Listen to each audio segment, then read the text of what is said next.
안녕하십니까. 김준석입니다. 사람들은 흔히 눈에서 멀어지면 마음에서도 멀어진다고들 합니다. 하지만 신태용 감독과 인도네시아 축구의 관계는 정반대인 것 같습니다. 오히려 멀어질수록 그를 향한 그리움, 그리고 그를 놓친 것에 대한 후회는 더욱 선명해지고 있습니다. 지난 주말 이곳 K리그에서 열린 평범한 한 경기가 수천 킬로미터 떨어진 자카르타에 거대한 충격파를 던졌습니다. 바로 울산 HD와 제주 SK의 경기였죠. 신태용 감독의 13년 만에 K리그 복귀전 승리. 이 소식은 단순히 울산에게 승점 3점을 안긴 뉴스가 아니었습니다. 이것은 인도네시아 축구협회를 향해 역으로 울려 퍼지는 날카로운 메아리였고 그 어떤 비판보다도 아픈 무언의 심판이었습니다. 그리고 이제 인도네시아 전역은 스스로에게 이 뼈아픈 질문을 던지고 있을 겁니다. 우리는 대체 무엇을 버린 것이었나? 팩트부터 짚어보겠습니다. 올해 1월 인도네시아 축구협회는 6년간 동고동락했던 신태용 감독을 갑작스럽게 경질하며 큰 논란을 낳았습니다. 그리고 디펜딩 챔피언이란 말이 무색하게 11경기 연속 무승이라는 깊은 부진의 늪에 빠져있던 울산 HD가 바로 그에게 손을 내민 겁니다. 결과가 어땠습니까? 그는 데뷔전 단 한 경기 만에 전임 감독이 11경기 내내 해내지 못했던 그 승리를 가져왔습니다. 후반 28분에 터진 루빅손의 결승골로 얻어낸 귀중한 승점 3점. 하지만 그 숫자 너머에 훨씬 더 거대한 의미가 숨어 있습니다. 이것은 바로 그 어떤 말도 필요 없는 침묵의 복수국이 공식적으로 막을 올렸다는 신호탄이었습니다. 이 충격적인 상황을 제대로 이해하기 위해서는 우리는 두 개의 다른 렌즈로 이 사건을 들여다봐야 합니다. 먼저 울산의 시각입니다.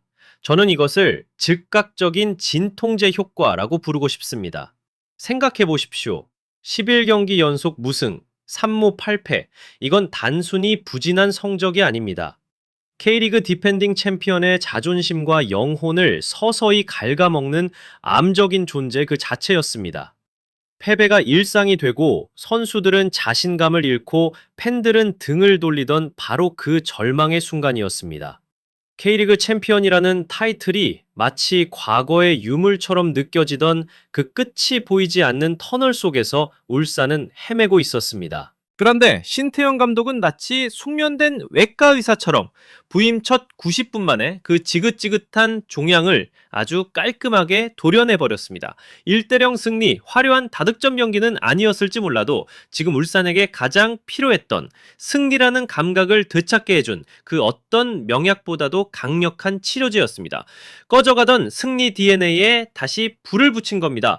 단 한 번의 승리로 팀 전체에 퍼져있던 패배주의를 걷어내고 우리도 다시 이길 수 있다는 가장 원초적이면서도 강력한 믿음을 심어준 것입니다. 이것이 증명하는 바는 명확합니다. 심태영 감독이 인도네시아에서 일으켰던 돌풍은 결코 운이나 대진운 덕분이 아니었다는 사실입니다. 위기에 빠진 팀을 빠르게 수습하고 선수들에게 강력한 동기를 부여하며 결과로 증명해내는 능력, 이것이야말로 그의 DNA에 각인된 진짜 실력이며 더 척박하고 거친 K리그라는 환경에서도 여지없이 통한다는 것을 스스로 입증해낸 것입니다. 하지만 시청자 여러분, 진짜 흥미진진한 드라마는 지금부터입니다. 바로 바다 건너 인도네시아의 반응입니다. 꽃이 지고 나서야 봄인 줄 알았다. 인도네시아 매체들은 아주 시적이면서도 스스로의 가슴을 치는 이 뼈아픈 한마디로 현재 심정을 요약했습니다. 신 감독의 승리 소식을 전하는 한국발 기사 하나하나는 이제 그들에게 단순한 스포츠 뉴스가 아닙니다. 그것은 매일 배달되는 후회 편지이자 자책의 보고서가 된 겁니다. 우리가 놓친 사람이 저런 감독이었다는 사실을 매일 매시간 확인 사살 당하는 고통스러운 과정인 셈이죠. 그의 승리는 인도네시아 축구 팬들의 기억 속에서 잊혀가던 신태용 경질 사건을 다시 공무의 장으로 재수사의 테이블 위로 끌어올렸습니다. 이전까지는 그럴 수도 있지 혹은 내부 사정이 있었겠지라며 반신반의하던 여론조차 이제는 돌아선 겁니다. 이제 인도네시아 국민들은 축구협회를 향해 더 큰 목소리로 질문을 던질 수 있는 가장 확실한 증거를 손에 쥔 셈입니다. 대체 왜 무슨 이유로 저런 유능한 감독을 내보냈는가?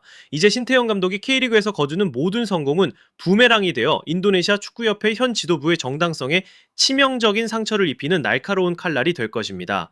그들이 변명하면 할수록 신 감독의 승리 소식은 그 모든 변명을 공허한 메아리로 만들어버릴 테니까요. 바로 이 지점입니다. 이것이 이 사건의 가장 중요한 핵심입니다. 울산에서 열린 K리그의 한 경기가 우리에게는 그저 평범한 리그 경기일 뿐인 이 사건이 수천 킬로미터 떨어진 자카르타에서는 지금 거대한 신뢰 위기를 촉발하고 있다는 사실 말입니다. 울산 문수 경기장은 의도치 않게 인도네시아 축구협회의 근시안적인 결정을 심판하는 거대한 심판의 무대가 되어 버렸습니다. 이제 울산이 승리할 때마다 그 승리는 인도네시아 축구협회의 과오를 입증하는 또 하나의 증거가 되어 그들의 목을 옥죄게 될 겁니다. 이것이 바로 위대한 지도자가 가진 영향력입니다. 한 명의 감독이 가진 힘이 어떻게 국경과 시간을 초월하는지를 우리는 지금 생생하게 목격하고 있는 것입니다. 이제 이 씁쓸한 대비는 그 어느 때보다도 선명해집니다. 인도네시아 축구 팬들은 이제 두 개의 화면을 동시에 보게 될 겁니다. 한쪽에서는 11경기 무승이라는 절망의 늪에서 팀을 건져 올리는 신태용 감독의 리더십이 빛나고 있고, 다른 한쪽에서는 바로 그 지도자를 잃고 방향 감각을 상실한 자신들의 대표팀의 현실을 마주하게 될 겁니다. 이 잔인한 비교는 피할 수 없습니다. 그리고 그 비교의 끝에는 더 깊은 후회와 상실감만이 남게 될 겁니다. 인도네시아 축구협회는 당장의 성과라는 지극히 단기적인 계산에 근거한 결정을 내렸습니다. 그리고 이제 그들은 국민적 신뢰라는 돈으로도 환산할 수 없는 아주 값비싸고 장기적인 대가를 치르고 있는 겁니다. 그들은 단순히 감독 한 명을 덩질한 것이 아닙니다. 그들은 수십 년간 반복되어 온 동남아 축구의 고질적인 문제, 그들의 아킬레스건을 해결해 줄 수 있었던 해답지를 스스로 찢어버린 것입니다.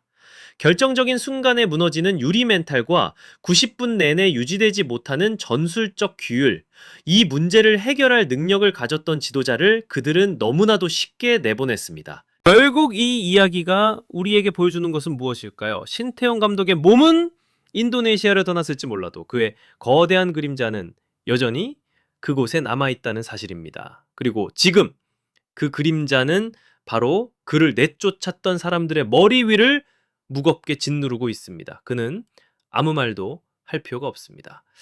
인도네시아 축구협회를 비판하는 그 어떤 인터뷰도 할 필요가 없습니다. 왜냐하면 지금 K리그에서 그가 거두고 있는 승리 그 자체가 세상 그 어떤 말보다도 가장 강력하고 가장 날카로우며 가장 아픈 비판이 되고 있기 때문입니다. 인도네시아 축구, 아니 어쩌면 동남아 축구 전체의 문제는 단순히 선수들의 기술적인 부분에만 있는 것이 아닐지도 모릅니다.